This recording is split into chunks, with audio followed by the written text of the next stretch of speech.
Good evening, this is Lucy from Gloucestershire Real Nappy Project, and tonight I'm going to be talking to you about elimination communication, also sometimes known as natural infant hygiene.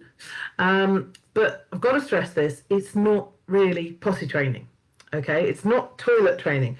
This is something that gets a bit mixed up, and people hear about EC and people talking about potty training their baby practically from birth, and people kind of go, "Oh, it's ridiculous! Don't be silly. That's babies can't learn to use a potty because they can't move and they can't take their own nappies off." And it's something that, because not many people do it in this country, not many people know much about it, so it's very misjudged. So it's one of those things that people just tend not to know about. So I thought we'd have a chat about it tonight, and it works. It can work really, really brilliantly with cloth nappies, which is why we're talking about it.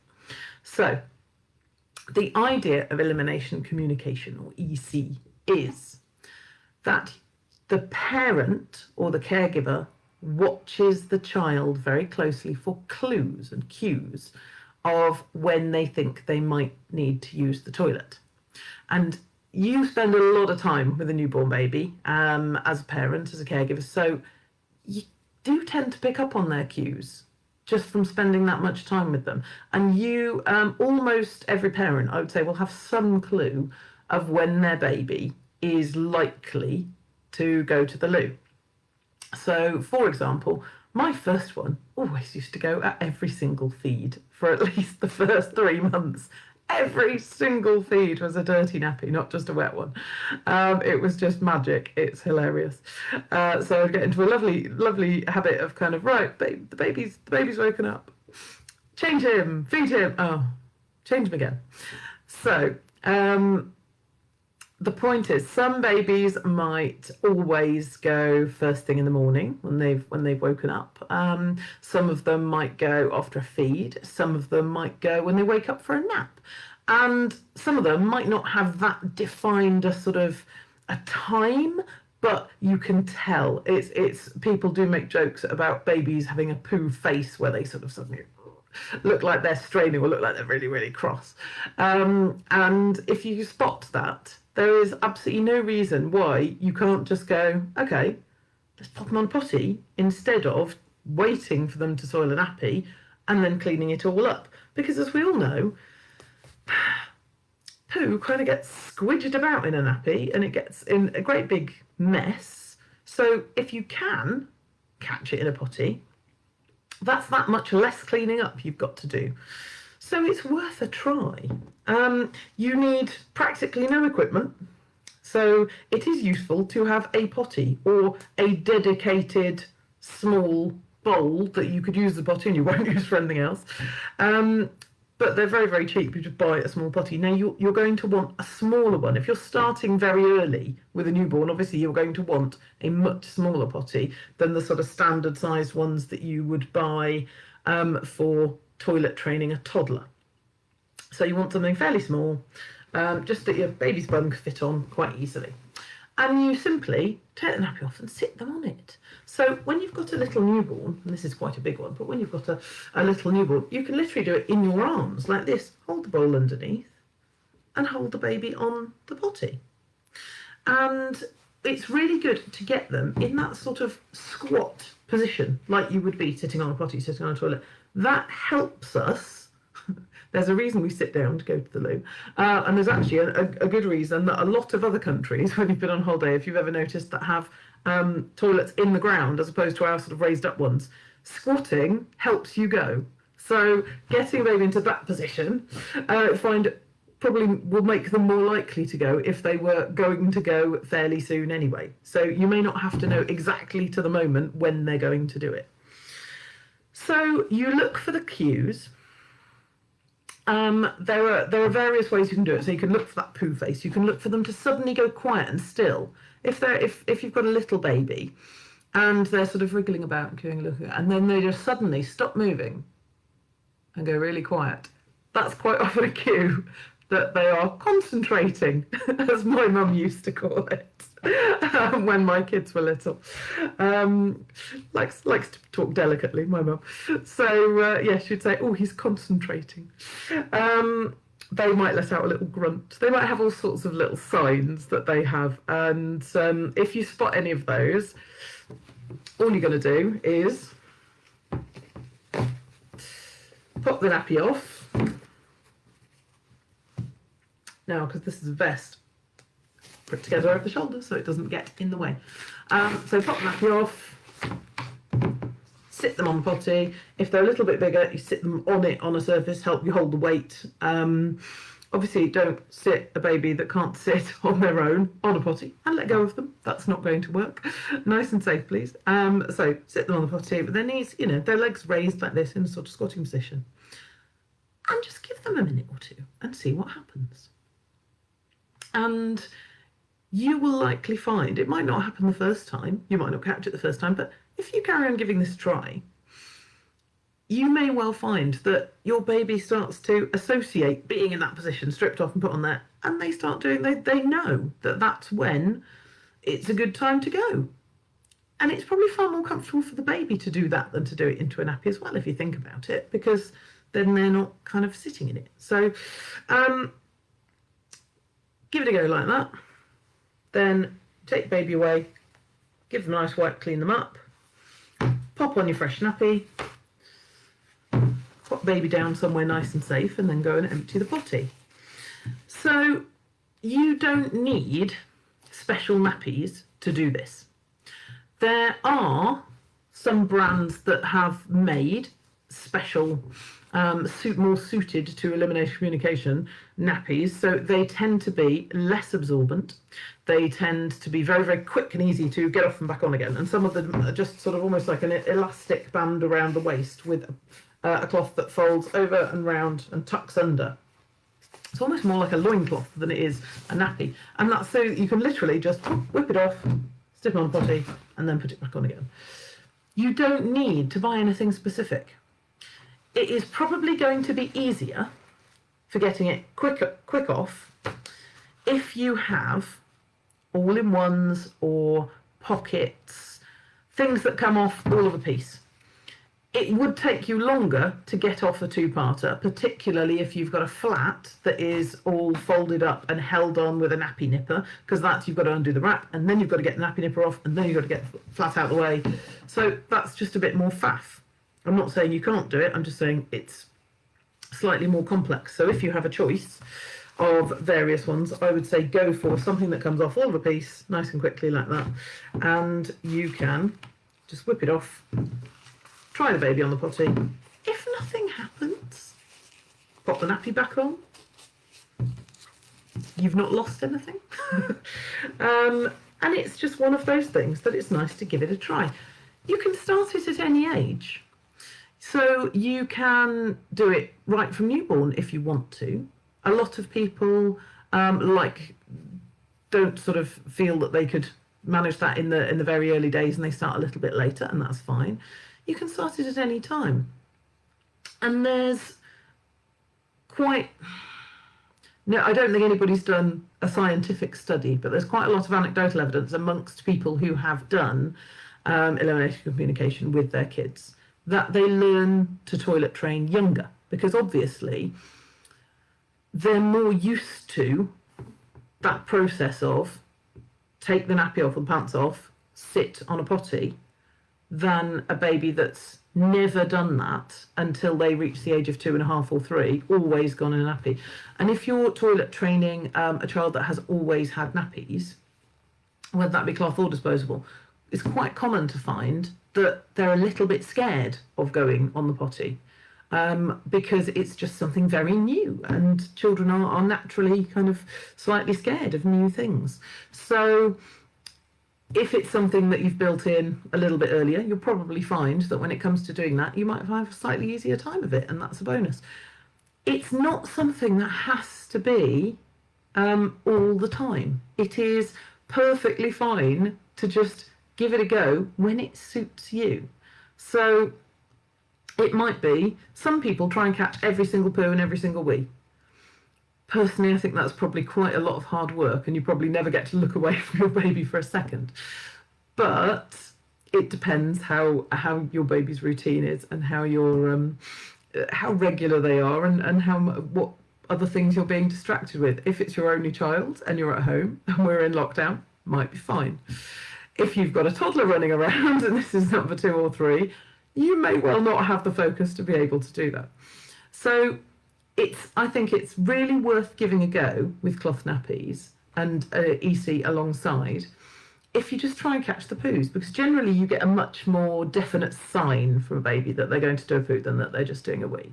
They do those concentrating faces. They do make a noise maybe, or they suddenly go still and they look like something's going on. So it's probably a little bit easier to catch. And if you do that, if you manage to catch all the poos in the potty, suddenly you have no pooey nappies to wash. And that is a fantastic advantage, because washing wet nappies is obviously far less cumbersome, far less burdensome to you than washing dirty nappies. You're not going to have to do any of the plopping into the loo, you're not going to have to do any scraping or rinsing or any of those things, holding in the front of the flush, whatever it is, to get the poo off. So you've just got wet ones, and then you throw them in the machine, and that's quite nice and easy. You're also not going to have to worry about any stains if you haven't got any soiled nappies and you've just got wet ones.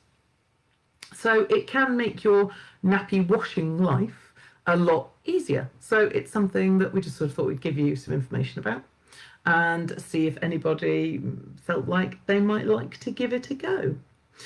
I talked about watching for signs. So now, a couple of people that I know have done this commented on the little trailer post I put up yesterday, just to say about this live taking place. And I did say that I have not personally done elimination communication with a child.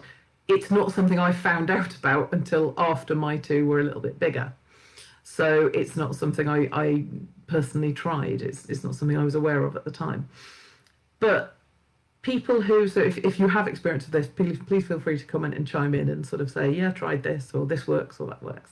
But from the research I've done and from talking to people and reading up about it, there are various ways that you can sort of try and work out when your child is going to go to the loo. So I was talking about cues and the little kind of signs that the baby makes that they might be about to go to the toilet.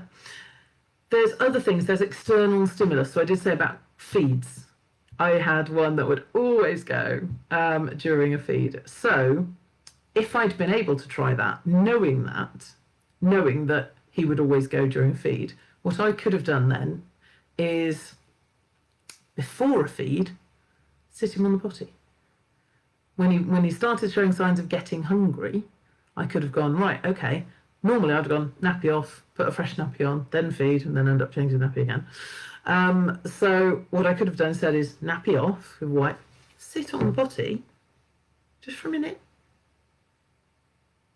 see if anything happens. If it does, great, wipe up clean, then have the feed. If not, fine, pop a nappy back on, have the feed, and try again next time. And babies, I don't want to use the word trainable because it's not like training a puppy here, but they are quite malleable. You can get them into gentle routines, and there's nothing wrong with trying that. So you can try sitting them on a potty every time before, when they've just woken up, or before they need a feed, or whenever you think it might be most likely. You can do routines based on time of day. So you can do it when they get up in the morning. You can do it before they go to bed at night, when you've got them undressed to go to to put in the bath. And that's something that a lot of people naturally start to do when they have a toddler. They'll sit them on the potty before they get in the bath, because if you've ever had to scoop poo out of a toddler's bath, that's a joyful experience. It's something I think all of us probably experience at least once in our lives. But a lot of people would do that, would kind of go, okay, let's just stick them on the potty. When they get to sort of that age 2, maybe 18 months, 2.5, it's very variable at the ages at which people start trying to toilet train. And it's very much dependent on when your child is ready. If you try when your child is not ready, it will take you a very long time. If you wait until your child is ready, it's generally fairly quick. So, and the age of readiness is completely variable child to child. Some are ready before they're 2, some are not going to be ready until they're 4. There's not a massive amount you can do about it. It is a physical readiness. It is not. It's not any sign of an inability to learn on part of the child. It's to do with whether they can control those muscles in their body to start and stop weeing and to start and stop pooing. And that is a physiological, a physical thing. And again, being dry at night can come at exactly the same time as being dry in the day, or it can come years and years and years and years later. I speak from personal experience. I have one of each in my family. So, and there's absolutely nothing you can do. There's nothing you've done wrong if you get one that isn't dry at night at the same age as the other one, or one that takes a bit longer. There is a wide range of variability in what is normal. And when they get to the age of about 6, if you're still having wet nights and wet beds and things, there are then things you can start to do, and you can talk to your health visitor and they'll give you some advice on what to do about that. But a lot of people, this is where I was going with this, a lot of people will naturally get to the point of sit the child on the potty before the bath. You've got them undressed anyway, might as well sit them on there before the bath.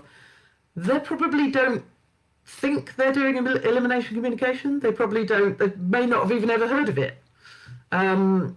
They probably don't think of it as potty training if the child is only 18 months and they're not trying that at any other time of day. They're only doing it at that one time. But it is a form of elimination communication. It's giving the child an opportunity to use a potty instead of using a nappy. So a lot of people are doing it organically at some point without necessarily considering thinking about it or planning it. So it's something you might choose to build in. Another kind of routine some people might want to do is before you get in the car. If you're going on a car journey, you might want to try it before you put a child in the car, because babies have a marvellous tendency to do a great big poo in their car seat, in their nappy, in their car seat. And car seats are this lovely sort of cradle shape that keeps your baby in a nice, comfortable, safe position. And the joyful thing about that is it seems to funnel it straight up the back. You tend to get that less in cloth than in disposables because they're fitted better to the top of the bum, but the way they fit there, and that elastic along the back. So you tend to get fewer up the back of the neck poo-splosions, but it'll go other directions. Generally speaking, if they do a poo in a car seat when they're still doing liquid poos, it is a horrible mess because it's because they're squished into a hard seat. It'll go in all directions and it'll be a horrible one to clean up. So again, it might be something you want to try. Just pop them on a potty before you get in the car. Only take you an extra minute or 2 when you're getting ready.